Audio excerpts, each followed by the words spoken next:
बोलो भागवत भगवान की जय। एकादश स्कंद 14वां अध्याय। भक्ति योग की महिमा तथा ध्यान विधि का वर्णन। उद्धव जी ने पूछा, श्री कृष्ण ब्रह्मादि महात्मा आत्मकल्याण के अनेकों साधन बतलाते हैं, उनमें अपनी अपनी दृष्टि के अनुसार सभी श्रेष्ठ हैं अथवा किसी एक की प्रधानता है। मेरे स्वामी, आपने तो अभी अभी भक्ति योग को ही निरपेक्ष एवं स्वतंत्र साधन बतलाया है, क्योंकि इसी से सब ओर से आसक्ति छोड़कर मन आप में ही तन्मय हो जाता है। भगवान श्री कृष्ण का प्रिय उद्धव, यह वेदवाणी समय के फिर से प्रलय के अवसर पर लुप्त हो गई थी।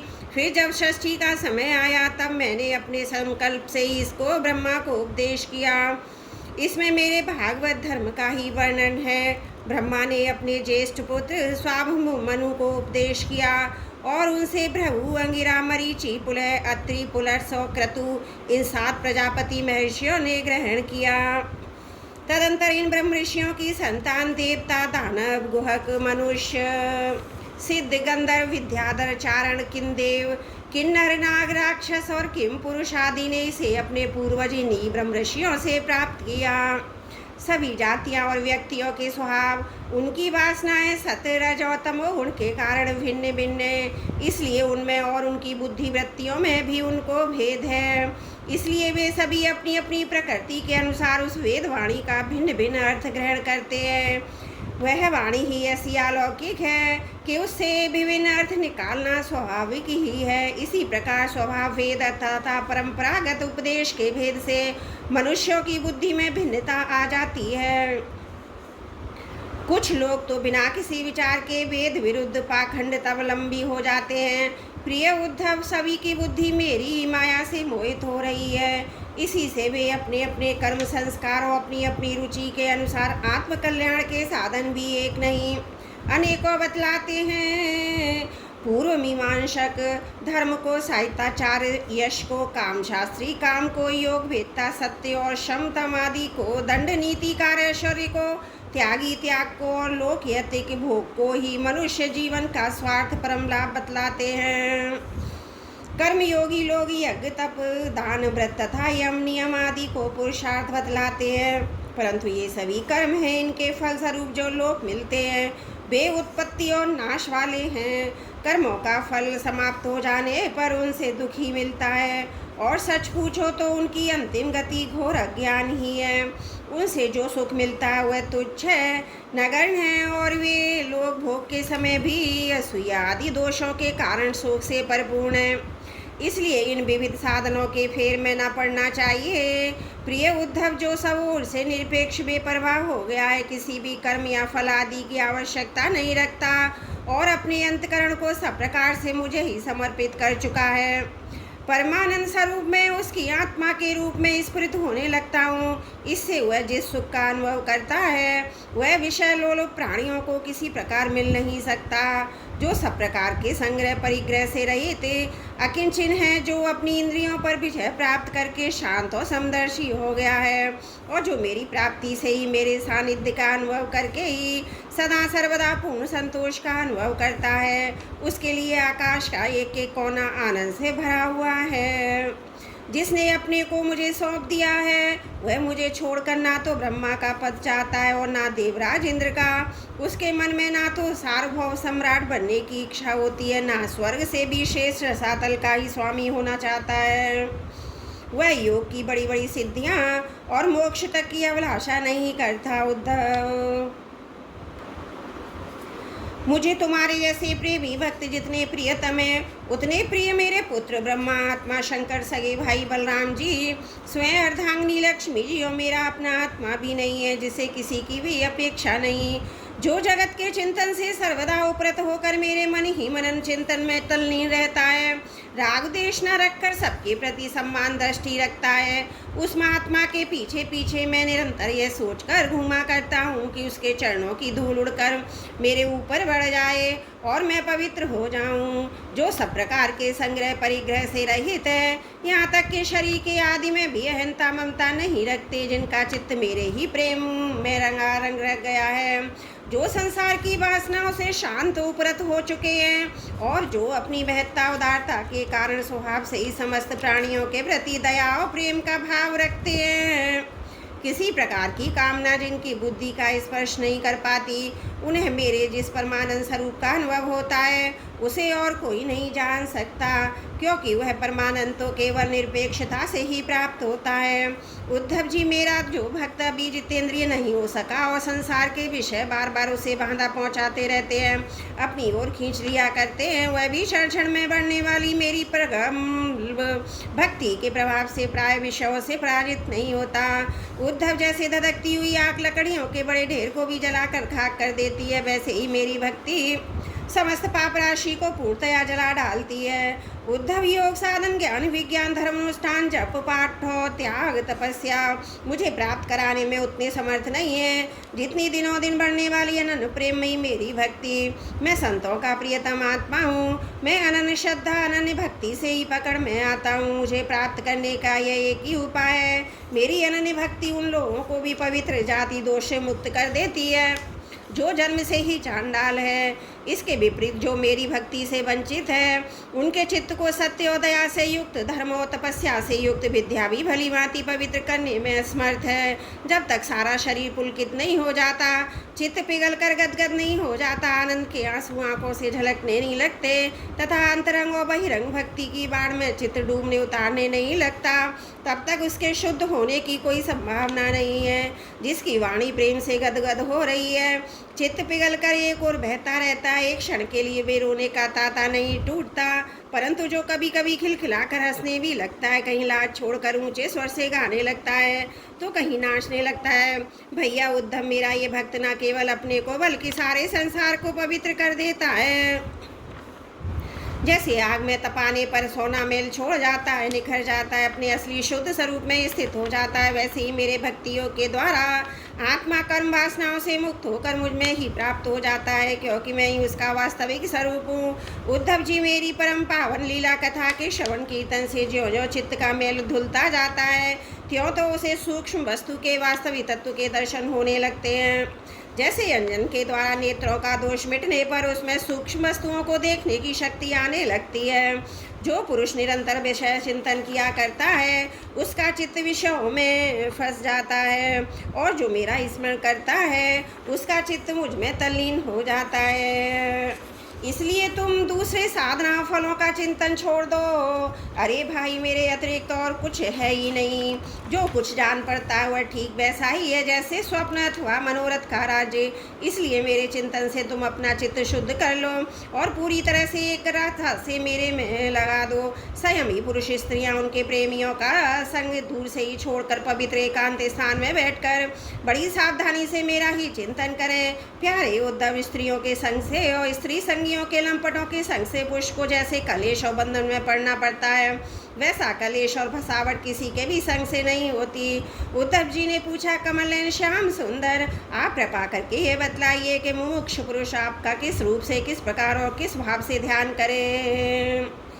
भगवान श्री कृष्ण का प्रिय उद्धव, जो ना तो बहुत ऊंचा हो ना बहुत नीचा हो, ऐसे आसन पर शरीर को सीधा रखकर आराम से बैठ जाए, हाथों को अपनी गोद में रख ले, दृष्टि अपनी नासिका के अग्रभाग पर जमाए। इसके बाद पूरक, कुंभक और रेचक तथा रेचक, कुंभक और पूरक इन प्राणायामों के द्वारा नाड़ियों का शोधन करे। प्राणायाम का अभ्यास धीरे धीरे बढ़ाना चाहिए और इसके साथ साथ इंद्रियों को जीतने का भी अभ्यास करना चाहिए। हृदय में कमल नालगत पतले सूत के समान ओमकार का चिंतन करे, प्राण के द्वारा ऊपर ले जाए और उसमें घंटानाद के समान स्वर करे, उस स्वर का ताता टूटने ना पाए। इस प्रकार प्रतिदिन 3 समय 10-10 बार ओमकार सहित प्राणायाम का अभ्यास करें। ऐसा करने से 1 महीने के अंदर ही प्राणवायु वश में हो जाता है। इसके बाद ऐसा चिंतन करे कि हृदय एक कमल है, वह शरीर के भीतर इस प्रकार स्थित है मानो उसकी डंडी तो ऊपर की ओर है और मुंह नीचे की ओर है। अब ध्यान करना चाहिए कि उसका मुख ऊपर की ओर होकर खिल गया है, उसके 8 दल पंखुड़ियां हैं और उसके बीचों बीच पीली पीली अत्यंत सुकुमार कर्णिका गद्दी हैं। कर्णिका पर क्रमशः सूर्य चंद्रमा अग्नि का न्यास करना चाहिए। तदंतर अग्नि के अंदर मेरे इस रूप का स्मरण करना चाहिए। मेरा यह स्वरूप ध्यान के लिए बड़ा ही मंगलमय है। मेरे अवयवों की गठन बड़ी ही सुडोल है। रोम रोम से शांति टपकती है। मुख कमल अत्यंत प्रफुल्लित और सुंदर है। घुटनों तक लंबी मनोहर 4 भुजाएं, बड़ी ही सुंदर और मनोहर गर्दन है। मरकतमणि के समान सुगंधित कपोल है। मुख पर मंद मंद मुस्कान की अनोखी ही जटा है। दोनों ओर के कान बराबर हैं, उनमें मकराकृत कुंडल झिलमिल झिलमिल कर रहे हैं। वर्षाकालीन मेघ के समान श्यामल शरीर पर पीताम्बर फहरा रहा है। श्री बस और लक्ष्मी जी का चिन्ह वक्ष स्थल पर दाएं बाएं विराजमान है। हाथों में क्रमशः शंख चक्र गदा एवं पद धारण किए हुए हैं। गले में बनमाला लटक रही है। चरणों में नुपुर शोभा दे रहे हैं। गले में कौस्तुभ मणि जगमगा रही है। अपने अपने स्थान पर चमचमाते हुए किरीट कंगन करधनी और बाजूबंद शोभामान हो रहे हैं। मेरा एक एक अंग अत्यंत सुंदर एवं हृदयहारी है। सुंदर मुख और प्यार भरी चितवन कृपा प्रसाद की वर्षा कर रही है। उद्धम मेरे सुकुमार रूप का ध्यान करना चाहिए और अपने मन को एक एक अंग में लगाना चाहिए। बुद्धिमान पुरुष को चाहिए कि मन के द्वारा इंद्रियों को उनके विषयों से खींच ले और मन को बुद्धि रूप सारथी की सहायता से मुझ में ही लगा दे, चाहे मेरे किसी भी अंग में क्यों ना लगे। जब सारे शरीर का शोध ध्यान होने लगे तब अपने चित्त को खींच कर एक स्थान में स्थिर करें। अन्य अंगों का चिंतन न करके केवल मंद मंद मुस्कान की जटा से युक्त मेरे मुख का ही ध्यान करे। जब चित्त मुखारबिंद में ठहर जाए तब उसे वहाँ से हटाकर आकाश में स्थित करे। तदंतर आकाश का चिंतन भी त्याग कर मेरे स्वरूप में आरूढ़ हो जाए और मेरे सिवा किसी भी वस्तु का चिंतन ना करे। जब यह इस प्रकार चित्त समाहित हो जाता है तब जैसे एक ज्योति दूसरी ज्योति से मिलकर एक हो जाती है, वैसे ही आप में मुझे और मुझ परमात्मा में सब अनुभव करने लगता है। वो योगी इस प्रकार तीव्र ध्यान योग के द्वारा मुझ में ही अपने चित्त का संयम करता है। उसके चित्त से वस्तु की अनेकता तत्संबंधी ज्ञान और उनकी प्राप्ति के लिए होने वाले कर्मों का भ्रम शीघ्र ही निवृत्त हो जाता है।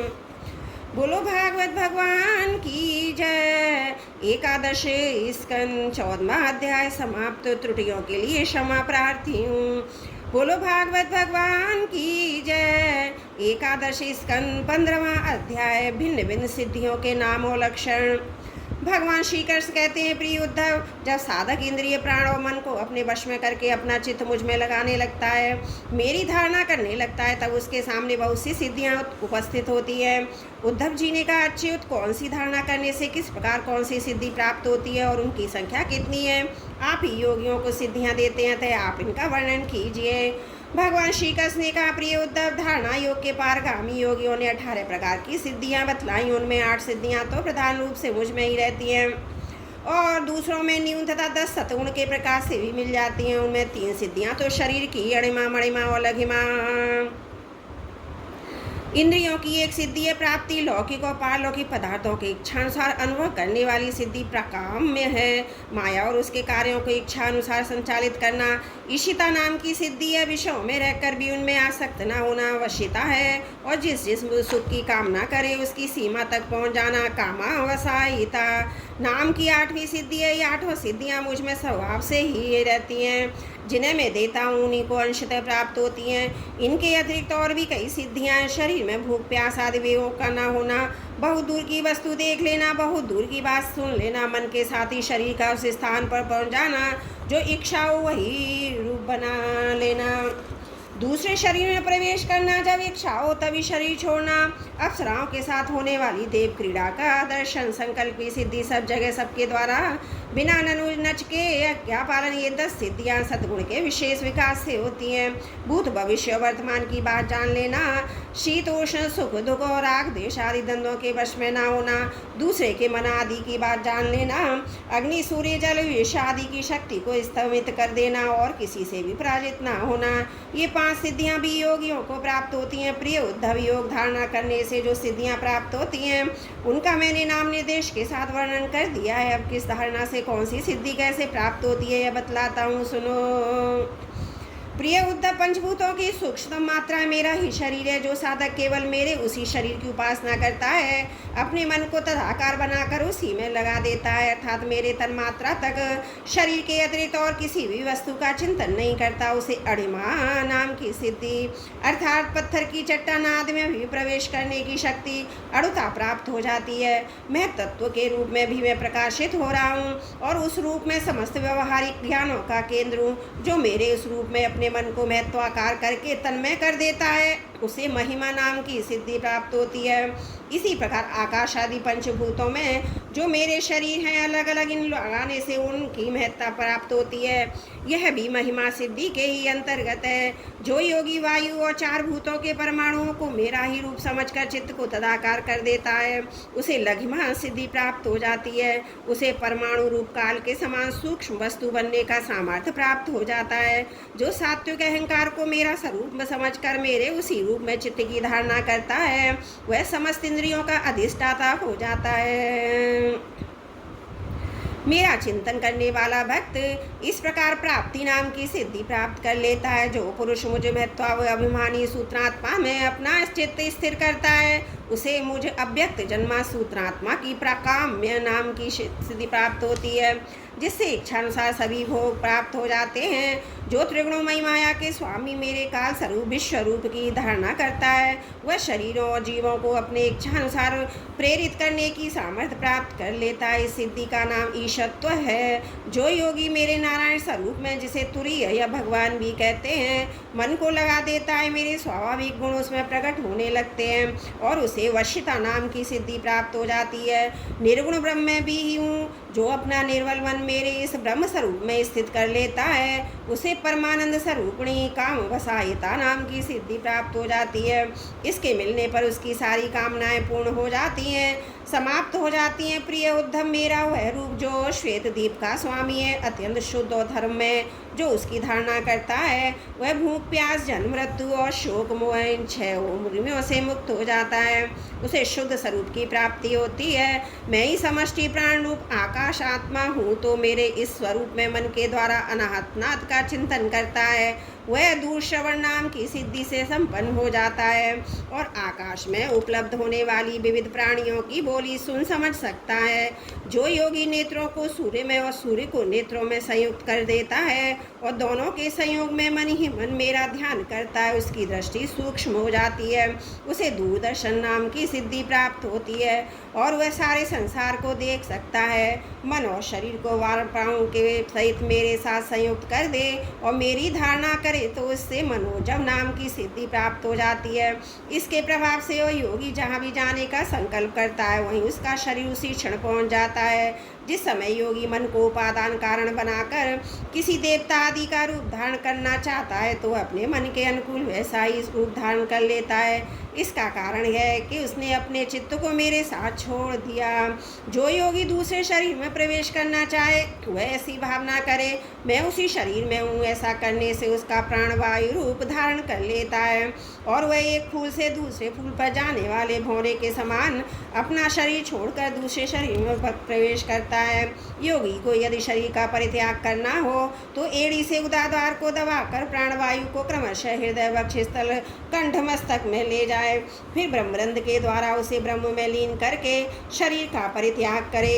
यदि उसे देवताओं के विहार स्थलों में क्रीड़ा करने की इच्छा हो, तो मेरे शुद्ध सतरूप स्वरूप की भावना करे। ऐसा करने से सतगुण की अंश स्वरूपा सुर सुंदरियां विमान पर चढ़कर उसके पास पहुंच जाती हैं। जिस पुरुष ने मेरे सत्य संकल्प स्वरूप में अपना चित्त स्थिर कर दिया है, उसी के ध्यान में संलग्न है। वह अपने मन से जिस समय जैसा संकल्प करता है, उसी समय उसका वह संकल्प सिद्ध हो जाता है। मैं ईशत्व और वशिष्ठ इन दोनों सिद्धियों का स्वामी हूँ, इसलिए कभी कोई मेरी आज्ञा टाल नहीं सकता।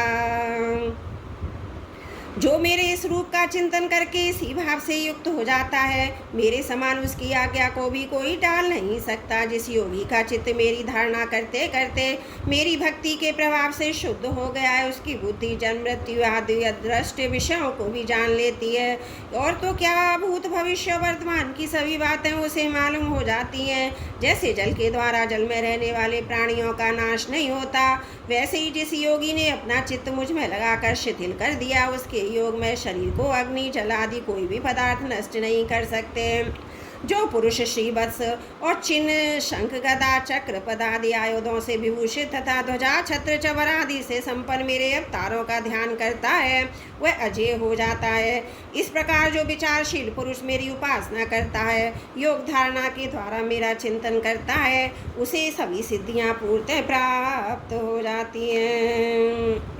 जिनका वर्णन मैंने किया है प्यारे उद्धव, जिसने अपने प्राण मन और इंद्रियों पर विजय प्राप्त कर ली है, जो संयमी और मेरे ही रूप स्वरूप की धारणा कर रहा है, उसके लिए ऐसी कोई भी सिद्धि नहीं। जो दुर्लभ हो उसे तो सभी सिद्धियां प्राप्त ही हैं, परंतु श्रेष्ठ पुरुष कहते हैं कि जो लोग भक्ति योग अथवा ज्ञान योग आदि उत्तम योग का अभ्यास कर रहे हैं, जो मुझसे एक हो रहे हैं, उनके लिए इन सिद्धियों का प्राप्त होना एक विघ्न ही है, क्योंकि उनके कारण व्यर्थ ही उनके समय का दुरुपयोग होता है। जगत में जन्म औषधि तपस्या मंत्रादि के द्वारा जितनी सिद्धियां प्राप्त होती हैं वे सभी योग के द्वारा मिल जाती हैं, परंतु योग की अंतिम सीमा मेरे सारूप सालोक आदि की प्राप्ति बिना मुझ में चित्त लगाए किसी भी साधन से नहीं प्राप्त हो सकती। ब्रह्मादियों ने बहुत से साधन बतलाए, योग सांख्य और धर्म आदि उनका एवं समस्त सिद्धियों का एकमात्र मैं ही हेतु स्वामी प्रभु हूँ। जैसे स्थूल पंचभूतों में बाहर भीतर सर्वत्र सूक्ष्म पंच महाभूत ही हैं, सूक्ष्म भूतों के अतिरिक्त स्थूल भूतों की कोई सत्ता ही नहीं है, वैसे ही मैं समस्त प्राणियों के भीतर दृष्टा रूप से और बाहर दृश्य रूप से स्थित हूँ। मुझ में बाहर भीतर का भेद भी नहीं, क्योंकि मैं निरावरण एक अद्वितीय आत्मा हूँ। बोलो भागवत भगवान की जय। एकादश स्कंद 15वां अध्याय समाप्त। त्रुटियों के लिए क्षमा प्रार्थी हूँ। बोलो भागवत भगवान की जय। एकादश स्कंद 16वां अध्याय भगवान की विभूतियों का वर्णन। उद्धव जी ने कहा, भगवान आप स्वयं पर ब्रह्म में न आपका आदि है न अंत है, आप आवरण रहित अद्वितीय तत्व हैं। समस्त प्राणियां पदार्थों की उत्पत्ति स्थिति रक्षा और प्रलय के कारण भी आप ही हैं। आप ऊंचे नीचे सभी प्राणियों में स्थित हैं, परंतु जिन लोगों ने अपने मनोइंद्रियों को वश में नहीं किया वे आपको नहीं जान सकते। आपकी यथोचित उपासना तो ब्रह्मवेत्ता पुरुष ही करते हैं। बड़े बड़े ऋषि महर्षि आपके जिन रूपों विभूतियों की परम भक्ति के साथ उपासना करके सिद्धि प्राप्त करते हैं, आप मुझसे कहिए। समस्त प्राणियों के जीवन दाता प्रभु, आप समस्त प्राणियों के अंतरात्मा हैं। आप उनमें अपने को गुप्त रखकर लीला करते रहते हैं। आप तो सबको देखते हैं, परंतु जगत के प्राणी आपकी माया से ऐसे मोहित हो रहे कि वे आपको नहीं देख सकते। अचिंत्य ऐश्वर्य संपन्न प्रभु, पृथ्वी स्वर्ग पाताल तथा दिशा विदिशा में सबके प्रभाव से युक्त जो जो विभूतियाँ हैं, आप कृपा करके मुझसे उनका वर्णन कीजिए। प्रभु मैं आपके उन चरण कमलों की वंदना करता हूँ जो समस्त तीर्थों को भी तीर्थ बनाने वाले हैं। भगवान श्री कृष्ण ने कहा, प्रिय उद्धव तुम प्रश्न का मर्म समझने वालों में शिरोमणि हो। जिस समय कुरुक्षेत्र में कौरव पांडवों का युद्ध छिड़ा हुआ था, उस समय शत्रुओं से युद्ध के लिए तत्पर अर्जुन ने मुझसे यही प्रश्न किया था। अर्जुन के मन में ऐसी धारणा हुई कि कुटुंबियों को मारना और सो भी राज्य के लिए बहुत ही निंदनीय धर्म है। साधारण पुरुषों के समान यह सोच रहा था, मैं मारने वाला हूँ और ये सब मरने वाले हैं। ये सोचकर वह युद्ध से उपरत हो गया। तब मैंने रणभूमि में बहुत सी युक्तियाँ देकर वीर शिरोमणि अर्जुन को समझाया था। उस समय अर्जुन ने भी मुझसे यही प्रश्न किया था जो तुम कर रहे हो। उद्धव जी मैं समस्त प्राणियों का आत्मा हितैषी सौहार्द और ईश्वर न्यायमक हूँ। मैं इन सब समस्त प्राणियों और पदार्थों के रूप में हूँ और इनकी उत्पत्ति स्थिति और प्रलय का कारण भी मैं हूँ। गतिशील पदार्थों में मैं गति हूँ, अपने अधीन करने वालों में मैं काल हूँ, गुणों में मैं उनकी मूल स्वरूपा सौम्यावस्था हूँ और जितने भी गुणवान पदार्थ हैं उनमें उनका स्वाभाविक गुण हूँ। गुणयुक्त वस्तुओं में मैं क्रिया शक्ति प्रधान प्रथम कार्य सूत्रात्मा हूँ और महानों में ज्ञान शक्ति प्रधान प्रथम कार्य में तत्व हूँ। सूक्ष्म वस्तुओं में जीव हूँ, कठिनाई से मैं वश में होने वाले में मन हूँ। मैं वेदों का अभिव्यक्ति स्थान हिरण्य गर्भ हूँ। मैं मंत्रों में 3 मात्राएं ओ एम वाला ओमकार हूँ। मैं अक्षरों में आकार, छंदों में त्रिविधा गायत्री हूँ। समस्त देवताओं में इंद्र, 8 वसुओं में अग्नि, 12 आदित्यों में विष्णु, 11 रुद्रों में नील लोहित नाम का रुद्र हूँ। मैं ब्रह्म ऋषियों में भृगु, राज ऋषियों में मनु, देव ऋषियों में नारद और गौ में कामधेनु हूँ। मैं सिद्धेश्वरों में कपिल, पक्षियों में गरुण, प्रजापतियों में दक्ष, प्रजापति और पितरों में अर्यमा हूँ। प्रिय उद्धव में दैत्यों में दैत्यराज प्रहलाद, नक्षत्रों में चंद्रमा, औषधियों में सोमरस, यक्ष राक्षसों में कुबेर हूँ। ऐसा समझो मैं गजराजों में ऐरावत, जल निवासियों में उनका प्रभु वरुण, तपने और चमकने वालों में सूर्य तथा मनुष्यों में राजा हूँ। मैं घोड़ों में उच्च शवा, धातुओं में सोना, दंडधारियों में यम और सर्पों में बासुकी हूँ। निष्पाप उद्धव जी, मैं नागराजों में शेषनाग, सिंह और दाढ़ वाले प्राणियों में उनका राजा सिंह, आश्रमों में संन्यास, वर्णों में ब्राह्मण हूँ। मैं तीर्थ और नदियों में गंगा, जलाशयों में समुद्र, अशस्त्रों में धनुष तथा धनुर्धरों में त्रिपुरारी शंकर हूँ। मैं निवास स्थानों में सुमेर, दुर्गम स्थानों में हिमालय, वनस्पतियों में पीपल और धान्यों में जौ हूँ। मैं पर्वतों में वशिष्ठ, वेद वेत्ताओं में बृहस्पति, समस्त सेनापतियों में स्वामी कार्तिक और सन्मार्ग प्रवर्तकों में भगवान ब्रह्मा हूँ। पंच महायज्ञों में ब्रह्म यज्ञ, स्वाध्याय यज्ञ हूँ। व्रतों में अहिंसा व्रत और शुद्ध करने वाले पदार्थों में नित्य शुद्ध वायु, अग्नि, सूर्य, जल, वाणी एवं आत्मा हूँ। 8 प्रकार के योगों में मैं मनो निरोध रूप समाधि हूँ। विजय के इच्छुकों में रहने वाला मैं मंत्र बल हूँ। कौशलों में आत्मा अनात्मा का विवेक रूप कौशल तथा ख्यातिवादियों में विकल्प हूँ। मैं स्त्रियों में पनुरत्नी शत्रुपा, पुरुषों में स्वावम मनु, मुनीश्वरों में नारायण, ब्रह्मचारियों में सनत कुमार हूँ। मैं धर्मों में कर्म संन्यास अथवा ऐषणात्र के त्याग द्वारा संपूर्ण प्राणियों को अभयदान रूप सच्चा संन्यास हूँ। अभय के साधनों में आत्मस्वरूप का अनुसंधान हूँ। अभिप्राय गोपन के साधनों में मधुर वचन एवं मौन हूँ। स्त्री पुरुष के जोड़ों में मैं प्रजापति हूँ, जिनके शरीर के 2 भागों से पुरुष और स्त्री का पहला जोड़ा पैदा होता है। सदा सावधान रहकर जगाने वालों में सब संतर रूप काल में हूँ। ऋतुओं में बसंत, महीनों में मार्गशीर्ष और नक्षत्रों में अभिजीत हूँ। मैं योगों में सतयुग, विवेकियों में महर्षि देवल, असित व्यासों में श्री कृष्ण देवपायन व्यास तथा कवियों में मनस्वी शुक्राचार्य हूँ। सृष्टि की उत्पत्ति और लय, प्राणियों के जन्म मृत्यु तथा विद्या के जानने वाले भगवानों में विशिष्ट महापुरुषों में वासुदेव हूँ। मेरे प्रेमी भक्तों में तुम उद्धव, किम पुरुषों में हनुमान, विद्याधरों में सुदर्शन, जिसके अजगर के रूप में नंद बाबा को ग्रस लिया था और फिर भगवान के पाद स्पर्श से मुक्त हो गया हूँ। रत्नों में पदराग और सुंदर वस्तुओं में कमल की कली, तृणों में कुश, भविष्यों में गाय का घी हूँ। मैं व्यापारियों में रहने वाली लक्ष्मी, छल कपट करने वालों में धूत क्रीड़ा, तितिक्षुओं की तितिक्षा, कष्ट संयुक्ता और सात्विक पुरुषों में रहने वाला सतगुण हूँ। मैं बलवानों में उत्साह, पराक्रम तथा भगवत भक्तों में भक्ति युक्त निष्काम कर्म हूँ। वैष्णवों की पूज्य वासुदेव, संकर्षण, प्रद्युम्न, अनिरुद्ध, नारायण है, ग्रीव, बराह, नरसिंह, ब्रह्मा, इन 9 मूर्तियों में पहली एवं श्रेष्ठ मूर्ति वासुदेव हूँ।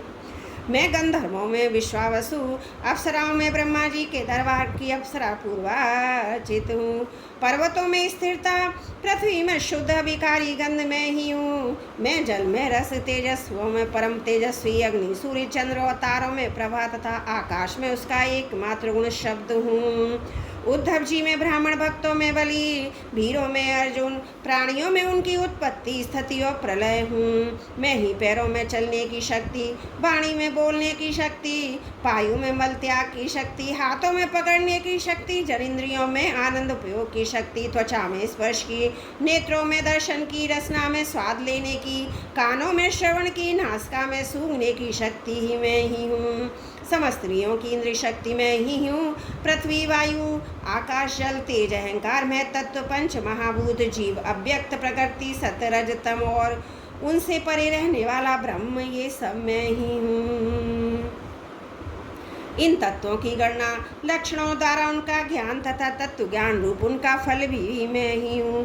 मैं ही ईश्वर हूँ, मैं ही जीव हूँ, मैं ही गुण हूँ, मैं ही गुणी हूँ, मैं ही सबका आत्मा हूँ और मैं ही सब कुछ हूँ। मेरे अतिरिक्त और कोई भी पदार्थ कहीं भी नहीं है। यदि मैं गिनने लगूँ तो किसी समय परमाणुओं की गणना तो कर सकता हूँ, परंतु अपनी विभूतियों की गणना नहीं कर सकता, क्योंकि जब मेरे रचे हुए कोटि कोटि ब्राह्मणों की भी गणना नहीं हो सकती, तब मेरी विभूतियों की गणना तो हो ही कैसे सकती है।